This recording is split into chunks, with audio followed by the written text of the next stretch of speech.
So hello বন্ধুরা, তোমরা সবাই কেমন আছো? আজকে আমি তোমাদের সামনে একটি সুন্দর ভিডিও তুলে ধরলাম।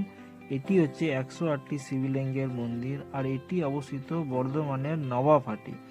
বর্ধমান স্টেশন থেকে নেমে 15-20 মিনিটের রাস্তা। কোনো টোটো বা অটো গাড়ি করে আরামসে আসা যাবে। সো আমার তো খুব ভালো লাগলো এই জায়গাটি, 108টি শিবলিঙ্গের মন্দির।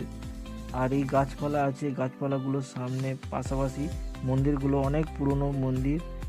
সো খুব ভালো লাগলো, সুন্দর একটি জায়গা। শীতের দিনে ঘোরার জন্য একদিনের যাতায়াত করার মতো একটি সুন্দর জায়গা, দারুণ লাগলো। আমি আমার ছোট্ট এক্সপিরিয়েন্স আপনাদের সামনে তুলে ধরলাম, খুব ভালো লাগলো। আর এই মন্দিরটিতে ঢুকতে মাত্র 2 টাকা লাগে, এবং চপ্পল রাখার ব্যবস্থা আছে এবং ভোগেরও ব্যবস্থা আছে, সব রকমেরই ব্যবস্থা আছে। খুব ভালো লাগলো আমার।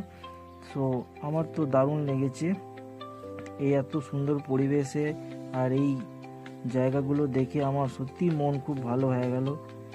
সো তোমরা ভিডিওটি দেখো।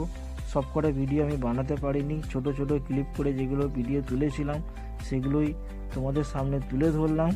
সো খুব ভালো লাগলো।